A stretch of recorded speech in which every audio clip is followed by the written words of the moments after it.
हिंदू धर्म में सावन सोमवार का व्रत विशेष महत्व माना जाता है। मान्यता है इस व्रत को करने से समस्त प्रकार की परेशानियों से मुक्ति मिल जाती है। ये व्रत भगवान शिव की विशेष कृपा दिलाता है और हर मनोकामना की पूर्ति करता है। जानिए सावन सोमवार व्रत की पावन कथा। श्रावण सोमवार व्रत की कथा के अनुसार अमरपुर नाम का नगर था, जहाँ एक धनी व्यापारी अपने परिवार संग रहता था। नगर में हर कोई उस व्यापारी का मान सम्मान करता था, लेकिन इतना सब कुछ होने के बाद भी वह व्यापारी बहुत दुखी रहता था, क्योंकि उस व्यापारी की कोई संतान नहीं थी। संतान न होने के कारण वो व्यापारी दिन रात चिंता में डूबा रहता था। उसके मन में यही ख्याल आता था कि उसकी मृत्यु के बाद इतने बड़े व्यापार और धन संपत्ति को कौन संभालेगा। पुत्र पाने की इच्छा से वो व्यापारी सोमवार व्रत करता था और भगवान शिव की विधि विधान पूजा किया करता था। शाम के समय व्यापारी शिव मंदिर में जाकर भगवान शिव के समक्ष घी का दीपक जलाता था। उस व्यापारी की भक्ति से प्रसन्न होकर एक दिन माता पार्वती ने भगवान शिव से कहा, हे प्राणनाथ, ये व्यापारी आपका परम भक्त है। ना जाने कितने दिनों से सोमवार का व्रत करता आ रहा है, पूजा विधि नियमित कर रहा है। भगवान आप इस व्यापारी की मनोकामना पूर्ण करें।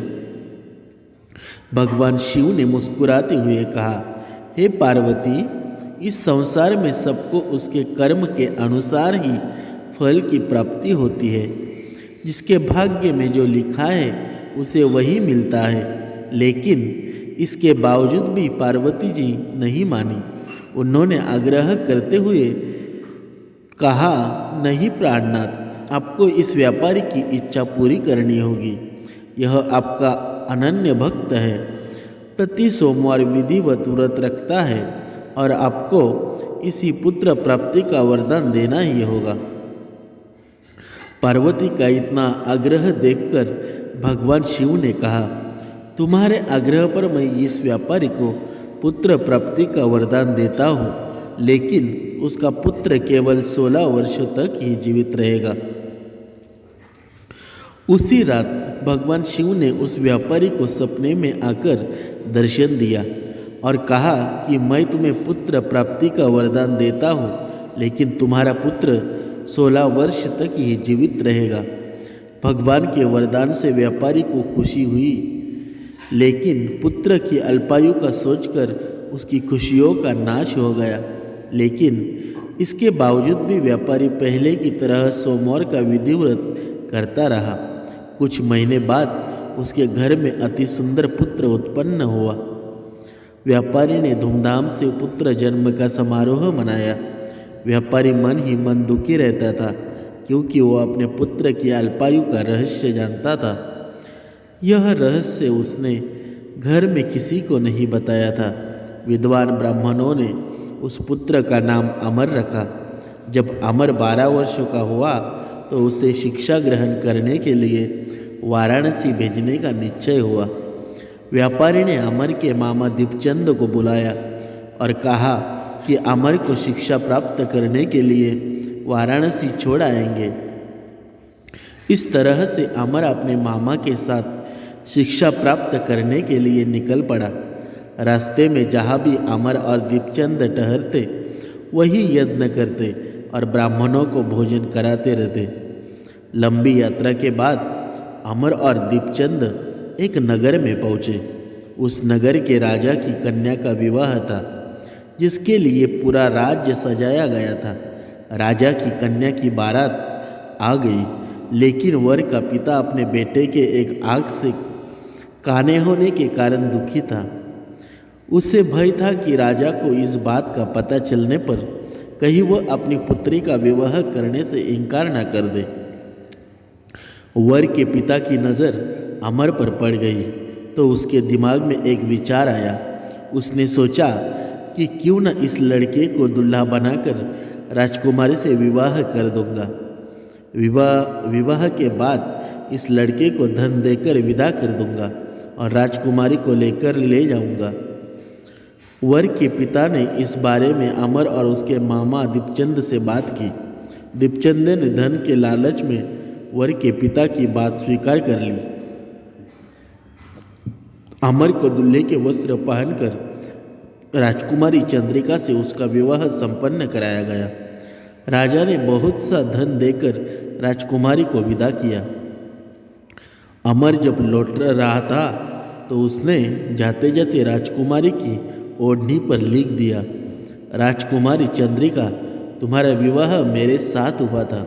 मैं वाराणसी में शिक्षा प्राप्त करने जा रहा हूँ। अब तुम्हें जिस नवयुवक की पत्नी बनना पड़ेगा वह एक आँख से काना है। जब राजकुमारी ने अपनी ओढ़नी पर लिखा हुआ पढ़ा तो उसने काने लड़के के साथ जाने को मना कर दिया। उधर अमर अपने मामा दीपचंद के साथ वाराणसी पहुंच गया। अमर ने गुरुकुल में पढ़ना शुरू कर दिया। जब अमर 16 वर्षों का था तो उसने एक यज्ञ किया। यज्ञ की समाप्ति पर ब्राह्मणों को भोजन कराया और उन्हें अन्न और वस्त्र दान किया। रात को अमर जब अपने शयन कक्ष में सो रहा था तो शयनावस्था में ही अमर के प्राण पखेरु उड़ गए। सुबह जब उसके मामा अमर को देखने आए तो उसे मृत देखकर रोने पिटने लगा। मामा के रोने के स्वर समीप से गुजरते हुए भगवान शिव और पार्वती माता ने सुन लिए। पार्वती जी ने भगवान से कहा, प्राणनाथ, मुझसे इस व्यक्ति की पीड़ा सहन नहीं हो रही। आप इस व्यक्ति के कष्ट अवश्य दूर करें। भगवान शिव ने पार्वती जी से कहा, हे पार्वती, यह तो उसी व्यापारी का पुत्र है। मैंने इसे 16 वर्ष की आयु का वरदान दिया था, इसलिए इसकी मृत्यु हो गई। इसी की मृत्यु के कारण इसका माला विलाप कर रहा है। पार्वती जी ने फिर भगवान शिव से निवेदन किया, हे प्राणनाथ, आप इस लड़के को जीवित करें, नहीं तो इसके माता पिता रो रो कर अपने प्राणों को त्याग कर देंगे। इस लड़के का पिता तो आपका परम भक्त है। पार्वती के आग्रह करने पर भगवान शिव ने उस लड़के को जीवित होने का वरदान दिया और कुछ ही पल में वो जीवित हो गया। शिक्षा समाप्त कर अमर मामा के साथ अपने नगर वापस चला दिया। दोनों चलते हुए उसी नगर में पहुँचे जहाँ अमर का राजकुमारी के साथ विवाह हुआ था। उस नगर में भी अमर ने यज्ञ का आयोजन किया। समीप से गुजरते हुए नगर के राजा ने यज्ञ का आयोजन देखा। राजा ने अमर को पहचान लिया। राजा अमर और उसके मामा को महल में ले गया और कुछ दिन उन्हें महल में रखकर बहुत सारा धन और वस्त्र देकर अपनी बेटी को अमर के साथ विदा किया। दीपचंद ने नगर में पहुंचते ही एक दूत को भेजकर अपने आगमन की सूचना भेजी। बेटे अमर के जीवित वापस लौटने की बात सुनकर व्यापारी बहुत प्रसन्न हुआ। व्यापारी ने अपनी पत्नी के साथ स्वयं को कमरे में बंद कर रखा था। भूखे प्यासे रहकर वो दोनों अपने बेटे की प्रतीक्षा कर रहे थे। उन दोनों ने प्रतिज्ञा कर रखी थी कि यदि उन्हें अपने बेटे की मृत्यु का समाचार मिला तो वो दोनों भी अपने प्राण त्याग कर देंगे। व्यापारी और उसकी पत्नी नगर के द्वार पर पहुँचे।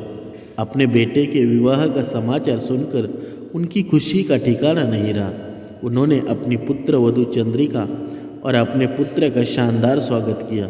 उसी रात भगवान शिव ने व्यापारी के स्वप्न में आकर कहा, हे श्रेष्ठी, मैंने तेरे सोमवार के व्रत करने और व्रत कथा सुनने से प्रसन्न होकर तेरे पुत्र को लंबी आयु का वरदान दिया है। व्यापारी बहुत खुश और प्रसन्न हुआ। सोमवार का व्रत करने से व्यापारी के घर में खुशियाँ लौट आई। शास्त्रों में लिखा है कि जो भी व्यक्ति सोमवार का विधिवत व्रत करता है और व्रत कथा सुनता है, उनकी सभी इच्छाएं पूरी हो जाती है।